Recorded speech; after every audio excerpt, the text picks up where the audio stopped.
Good morning, guys. So, nata diri sa farm. Tapos, syempre nata diri magdala tag mga pagkaon nila ni Ann. So, nagdala akong bayaw og tuna.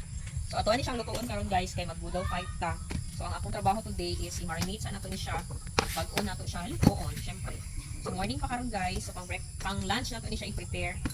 So, i-marinate sa nato siya para lami kayo siya unya inig-suba na to. So, ato na siya samad-samaran para nanunuot ang lasa unya. Paborito ni siya ni Father Su, maong mao jud ang ato ang ipadala.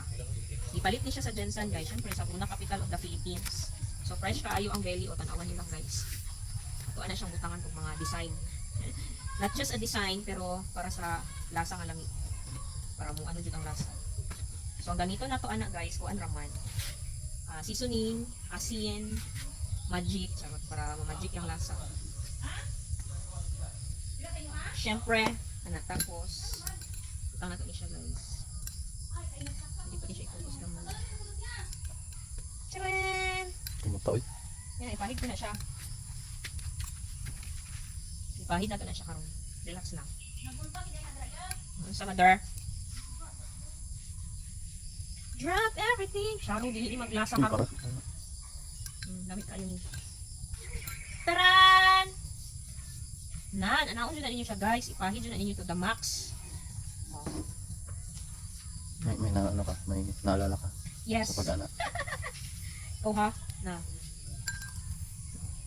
Grabe pala. Nakatanan na na na siya. Pampalasa. Dili lami ang inyong sinugba nga tuna, guys. Kung wala ninyo siya na marinate. Kung pinaabtik ninyo ang sugba, wala ni lami. Lami ra jud ang na kuan siya kanang na marinate ninyo with all the calamansi. Yun na dapat, guys. Naadira ang pampalasa nga perting lang niya sa kalamansi. Nag-focus sa kalamansi. Na. Wala, imasa na nga dito.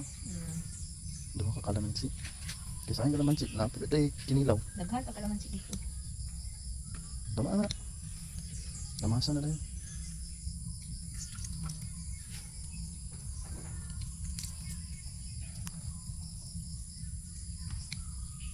Tama na dyan akong dalang kalamansi. Yan na rin ka. So, naman na nato siya marinate, guys. So, abangan ang pagsugba na to. Pero unya paning udto, guys, ha.